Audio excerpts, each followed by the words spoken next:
great to hear. I thought Alon Goren was in studio a couple weeks ago, and it's so great. He was the guy. Do you remember crowdfunding? Yep. And I forget the specific apps that you could go on and crowdfund everything. It was when the SEC sort of lifted limits on being able to advertise for funding under certain guidelines, and crowdfunding was the way to go. And they still do it with certain products and certain launch things. You'll see them come across the Instagram feed or your email, whereby if you want to buy the new SoloFlex, I know me and Mike had this as a clothes hanger in the garage for many years back in the 90s. But if you see something come across that looks cool, and that says reserve yours now, it's typically a crowdfunding thing where you're purchasing it and crowdfunding at the same time. And he's moved on from that into, of course, blockchain and digital currency. And he is the founding partner of Draper Goren blockchain. And he joins us here, one of our favorite guys, and also a punker, a crusty, as you like to call it, and a big fan of Sullivan. What's up, buddy? Oh, you shaved even. Oh, I see. Now we're going back. Yeah, he's going to have neck tattoos next. He's adulting. Yeah, he is. He'll never adult. You ever see him and his daughter play? Is it your daughter? It is your daughter, right? That plays music? Yeah. They wrote a song about our son. Yeah. Good stuff. What's up, dude? What's the latest? What's happening with the AI world and the blockchain world and the digital currency world? It's just absolutely incredible. You know, we talked a couple weeks ago and we were joking about how I built an app while sitting on the couch watching TV with my wife. Yeah. But we polished off a bag of Funyuns. That's the best we could do. Yeah. While sitting on the couch. Continue, please. Yeah, no, it's just happening so fast, right? And I see small businesses changing. I see, we talked about it last time, real estate changing. Just our every day of life is changing. I think in a lot of ways for the better, but it's also a little bit scary. But it really is incredible how anyone who is doing anything can now build for it themselves without having to be an engineer. Alon, there's that great SNL skit where they're making fun of the Apple phone, and the skit starts out, it's this big, and like 30 seconds into the skit, it literally is tiny. Will Ferrell's holding it up to his ear. Is blockchain and AI and stuff moving at that speed of heat? It really is. Actually, I was talking to a close friend of mine, the CEO of Lunar Crush. We've talked about them in the past here. And we were talking about what's the interface going to look like. And we were joking, but it got serious quick about, there's screens everywhere. There can be, even other types of displays like, who knows in the future, holograms or something. But will we need our phones? Will it just be like a ring on our finger or a thing on our necklace that is just our key to go, hey, put my stuff on this screen right now and I'm just going to access it and do my thing? Or maybe just talk to it and go, hey, remind me to call Sully this afternoon. It'll just know or talk to me. It's going to be it's going to be a chip in your head. Sure. Why not? I'll go for it. Well, the only reason there's a chip in your head is if you put it in your mouth. That's the closest we are to that big fella.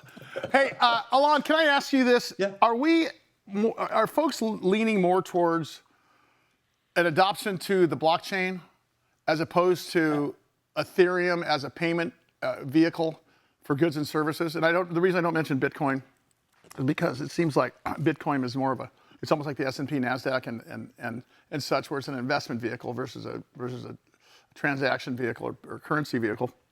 The blockchain, though, changes a lot of different things, not just money. Absolutely, right?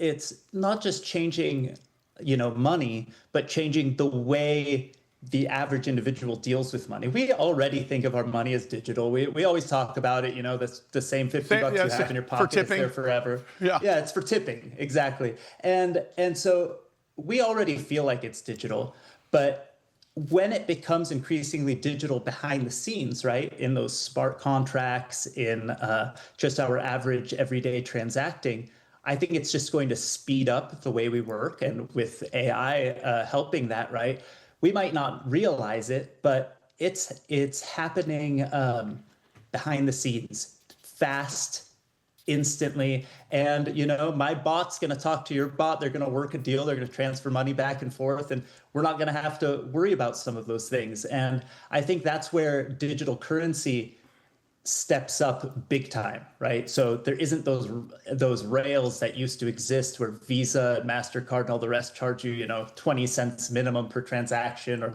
any of those kind of things we were dealing with in the crowdfunding world, right? This is happening fast and instant, and with intelligence we never realized could be attached to transactions. Hey, Alon, I think I asked you this before, but Sully just mentioned something like folks and adoptability to blockchain. And when we're saying the term folks, that's like your level folks, not like my level folks. I mean, I don't know the adoptability rate because that word still freaks me out. I believe Brad's tried to tell me, you've tried to teach me what that is. But so it's more the adoptability of the people creating the systems, but as a whole, we don't need to know that it's blockchain or this or that. Or will we? That's a good point. Like, do we need to know? Because it kind of freaks people out when they hear crypto, blockchain. So I'd rather just you guys tell me what to do. Tell me what's going to work best. I think the blockchain will tell you what to do.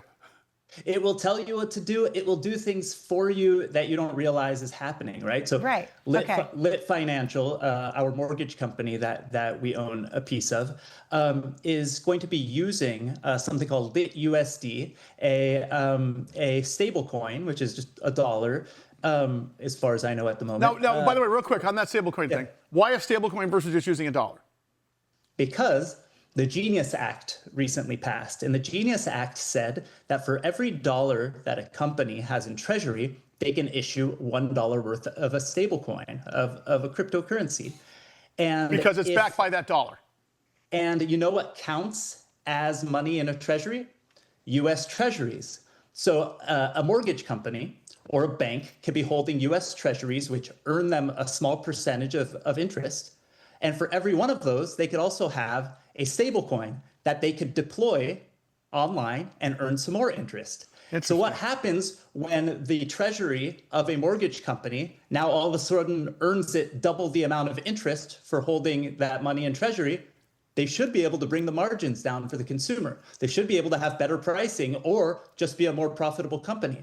So now if every company is doing that, they're not going to advertise, get a mortgage with us, we use the blockchain because of what Mary just said, but they will say, come work with us, you'll get a lower interest rate. So it'll be friction-free, like Mary is talking. Will the transactions be the same? It's just going to be underneath the transaction? And we're just going to have to trust you that you're telling us the right thing. Well, no, but I think the blockchain proves it because you can't fool the blockchain, right? I mean, there's no chance for fraud. You have full accounting. You'll be able to not just show where interest rates because you have third parties actually verifying transactions by the millions that take a little tiny chunk, but it's a lot less than a commission you'd pay, let's say, for a car, a brokerage firm, real estate transaction, so on and so forth, correct? Yeah, the mortgage that you would get would be the exact same mortgage. It would probably come from the same mortgage company. You would be dealing with it in the exact same way. And you would not have anything different from a consumer standpoint other than a lower rate because the company is making more money on the deal. Wow. Alon Goren, founding partner, Draper Goren Blockchain. Website, dgb as in boy, .v as in Victor, C.